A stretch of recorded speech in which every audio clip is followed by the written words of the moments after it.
Hi everyone, Woshkanda here, and today we are talking at Hanium Home about the series created in South Korea and became a worldwide hit on Netflix called Squid Game.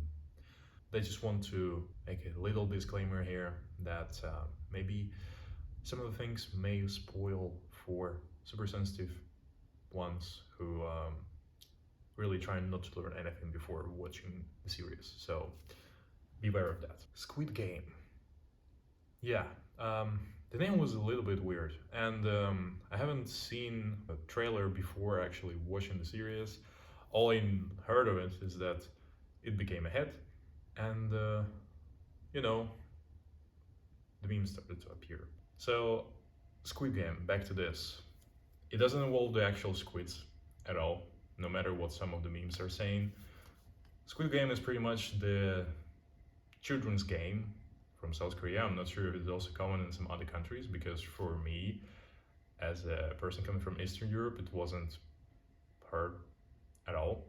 So we maybe the only common game that we all had played was like a tag that we called Latki. So besides that, all the games that were presented in there, maybe besides tug of war, are not that common, something that we didn't really play. To answer your question already, no, this is not a sport drama of 9 series, 1 hour each episode, not at all. It is rather a dark survival drama, yeah, because Squid Game, it's not like actual sport, and it's not anything that will be really referred to a lot in the whole series. It's just pretty much the title. For example, Anton Chekhov liked to do this. If there is a rifle that we notice at the very beginning of the play, then most likely in the end it's gonna shoot. So this is why. At the very beginning, we are being presented with the little short story of what the Squid Game is, and there is a narrator telling us what this game is all about, and we also see 2 boys in the black and white playing this game, which will be the final game of this survival thingy that is happening. Okay, so back to where we start. The main character is Gi-hun.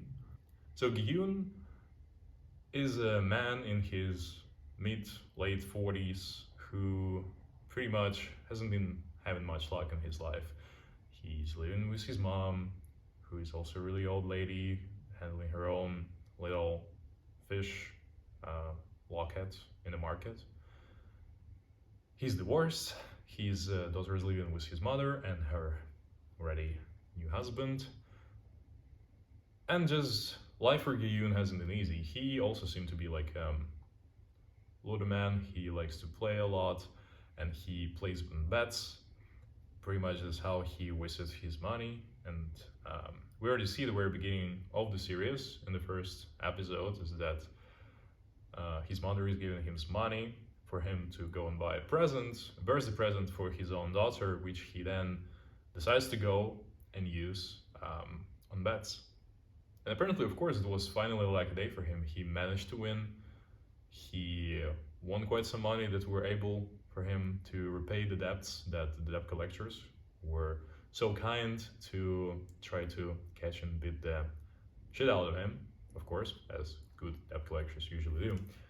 However, the moment he's been trying to flee from them, he ran into a girl who apparently was a pickpocket and stole all his prize money that he won on horse bets. And horse bets is another reference that appeared at the very beginning and will be referred again in the end of the series. Wow, the director and the screenwriter really loved this kind of technique to use when writing all that. So the pickpocket took all his money, and the debt collector, after beating him and threatening him with cutting out his eyes and nose and stuff, made him sign some kind of a random document with his own blood that he clearly didn't read. And that's how the whole shebang started. Pretty much That document meant that he is giving away his physical rights, which wasn't really clear what this all meant. At first, I personally didn't really like the character because, I feel like we all start the learning about him as a person from the terrible acts of him, um, of course, saying that he wants to buy a proper gift for his own daughter, going to bats instead of just, buying maybe a smaller gift or whatever and just to spend time with her. Which he still ended up doing, but it wasn't for my personal liking how he was portrayed in the very first episode. Until, of course, the series goes on, and then we actually see the arc of the character who develops much way more, and we learn better about who Gi-hun is actually as a person, as much as we also learn about other people who are getting involved in the game. So again, how did he end up trying to fight for his own life and for the price of several billion Korean wons? Well, he, after another tough conversation with his ex-wife, after he brought his daughter back to her new house, he was in the subway, he missed his train, and there was a man in a suit approached him and proposed to play a little game. It was one of the games that have a really Korean name, even in the translation. Unfortunately, I don't really remember. And basically, this man in the suit telling Gi-hun that, okay, for every time you win, I will give you 100,000 won. If I win, then you, Gi-hun, will owe me the same amount. So of course Gi-hun didn't have any money, and he apparently clearly losing his mind to his vice of playing and betting. This man in the suit was just slapping him in the face every time he was losing. So at some point he actually won. The man in the suit gave him the money and also a little contact card where there was just a number, and he explained a little bit that there is a chance for Gi-hun to win way more money, and all he needs to do is just to call a number, and well, as Gi-hun was a player, he ended up doing that.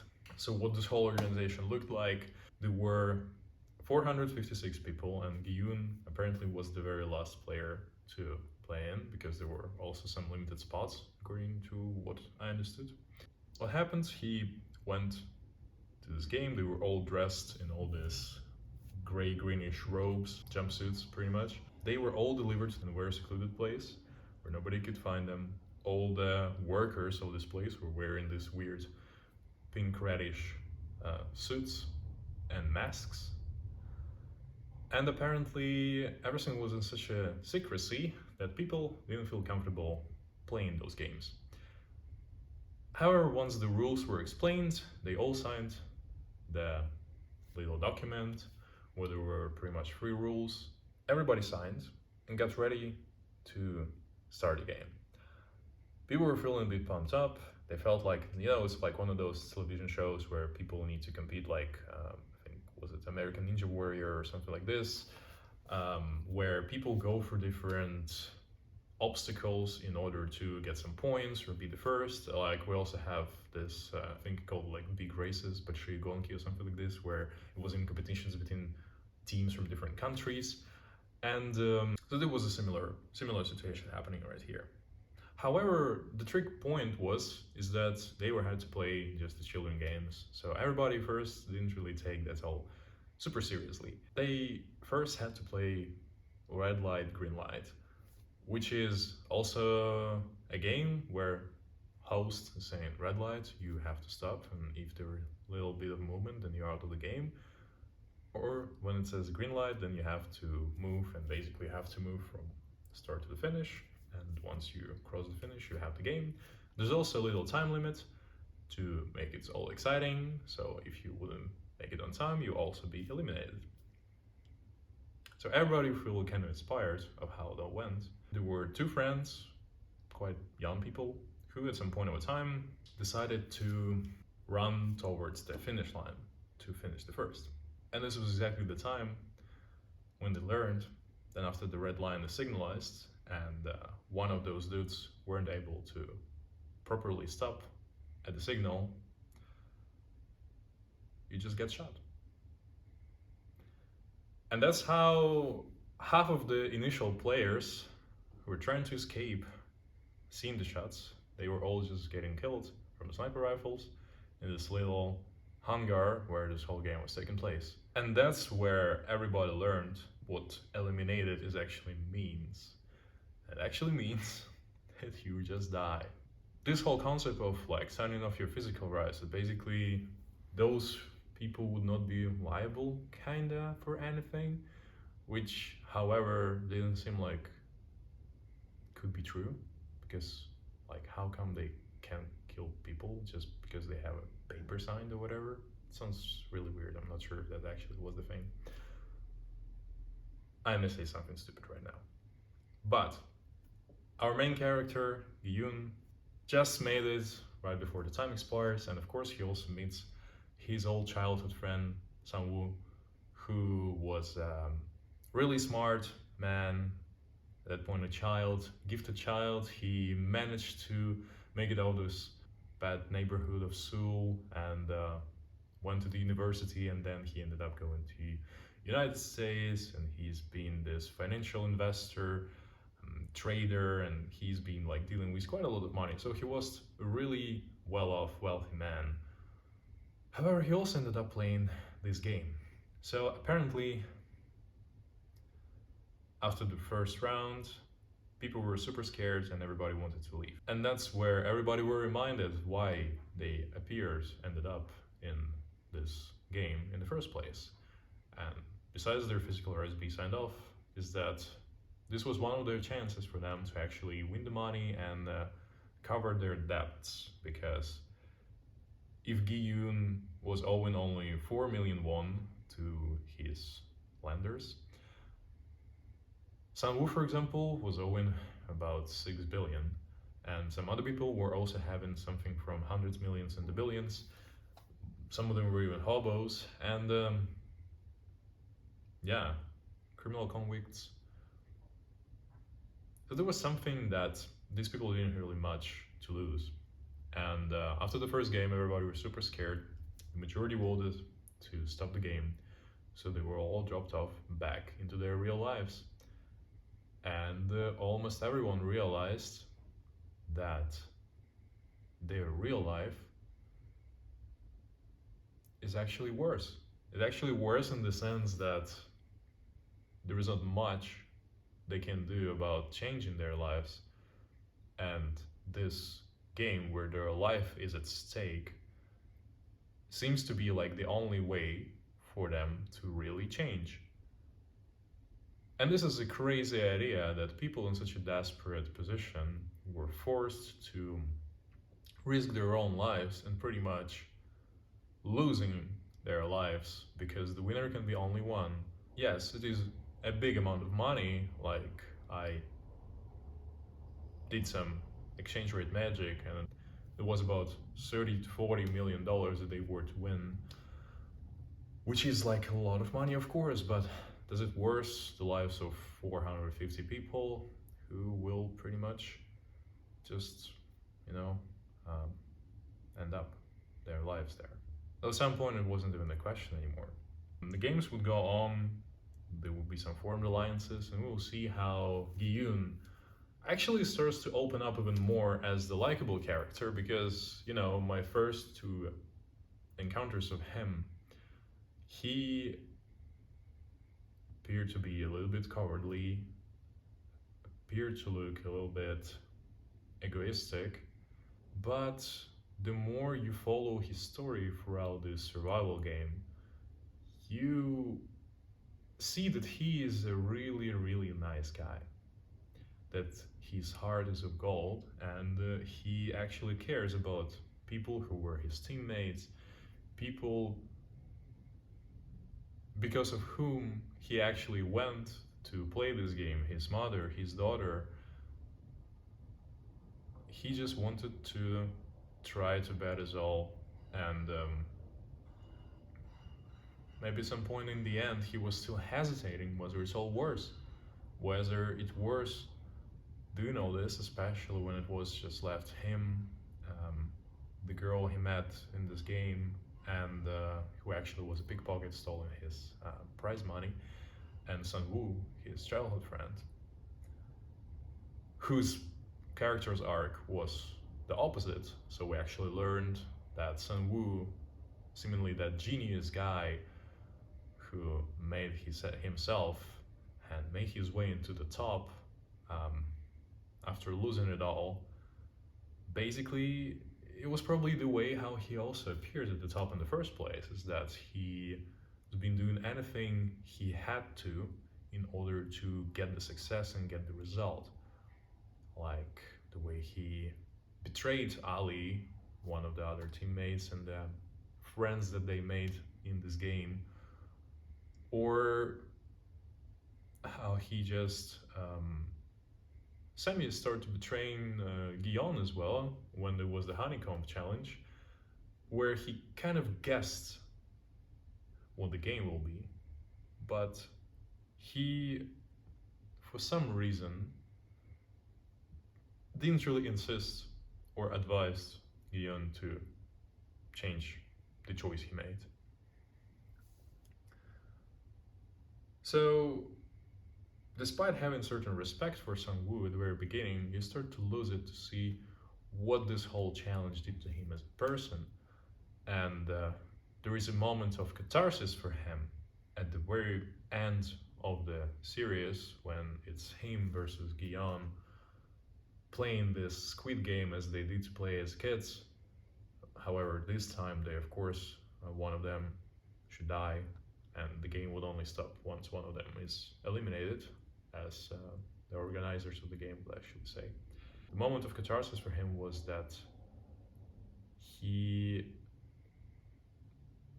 was destroyed by Gi-hun. Gi-hun managed for him, but still he lived. But Gi-hun didn't want to stop the game and actually killing his old friend, despite considering then to do when they still were three of them, and Sun Byuk, and the girl who fled from North Korea with his brother, trying to earn money in order to get her mother from North Korea to South Korea. They actually, when there were only three of them left, Gi-hun wanted to take the life of Sun Woo, despite him being the friend, just because seeing how cruel he became and that he was so easily was able to take the lives of other people, maybe when it wasn't really necessary, like it was the penultimate challenge when they were jumping on the glass tiles. Despite all the hardships that Gi-hun had to live through in his life and the survival game, he still remained the person he truly is. While Sun Woo really became like this animal trying to turn on his survival instincts full on and stop being a man.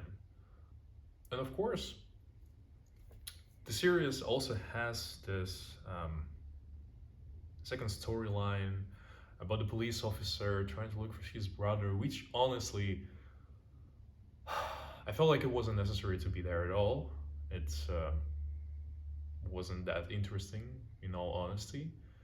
And I feel like the plot surrounding just Gi-hun and all other people who are the players in the survival game was already enough to make the series really interesting and entertaining. And you know what I also like is that some faster episodes with the actual games, they are changing with the slower episode where there is a further development of the character. We learn a bit more context about their lives and how they lived.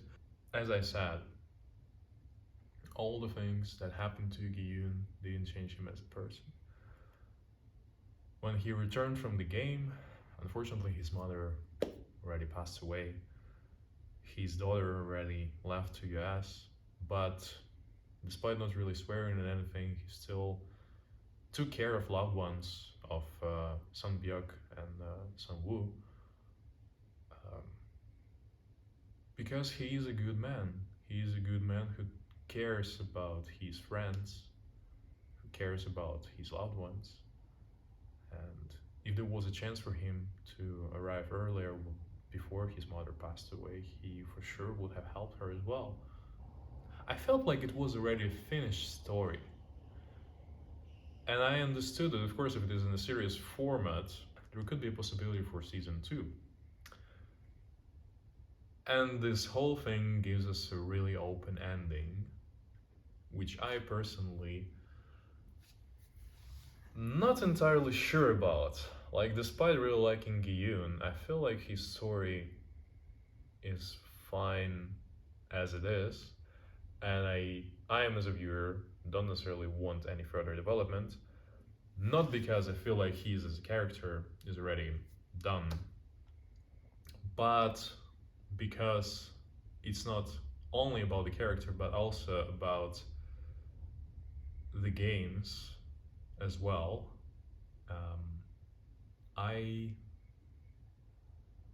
I'm not entirely sure why we want to keep Gi-hun in the show.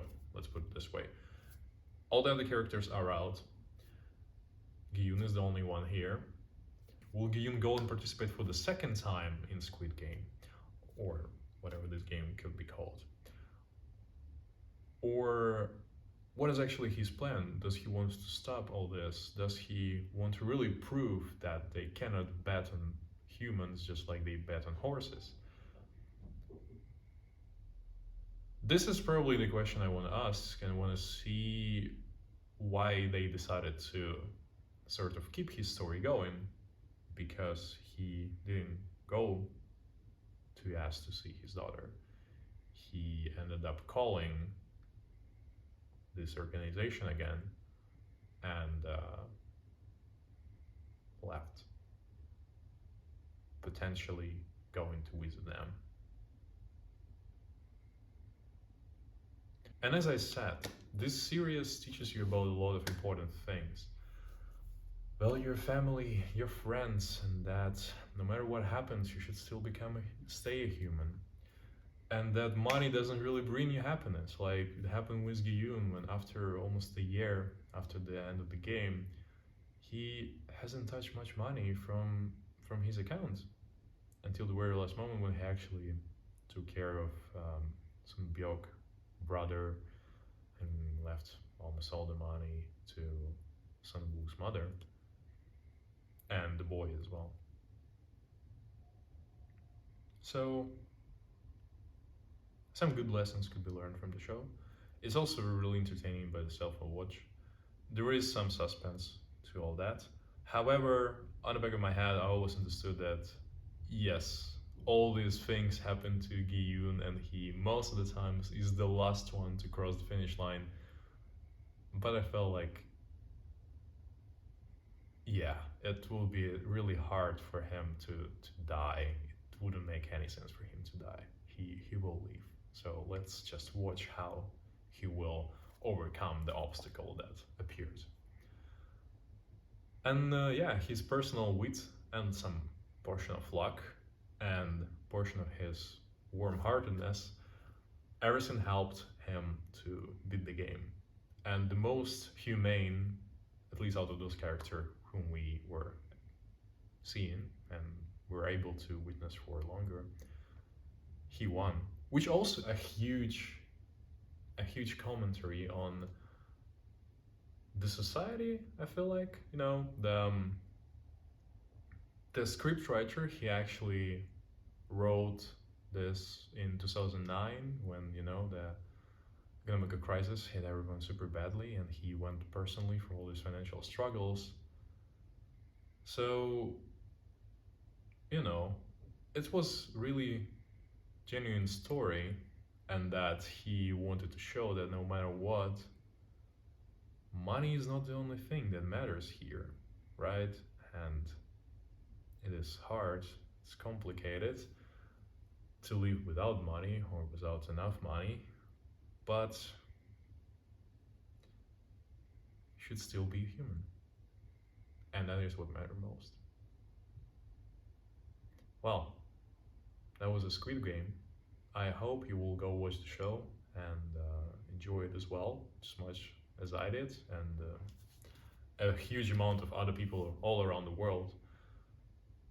And probably, yeah, don't give up. Just like the scriptwriter of Squid Game, been trying for 10 years to place his script somewhere, and Netflix took it and made a great series out of it.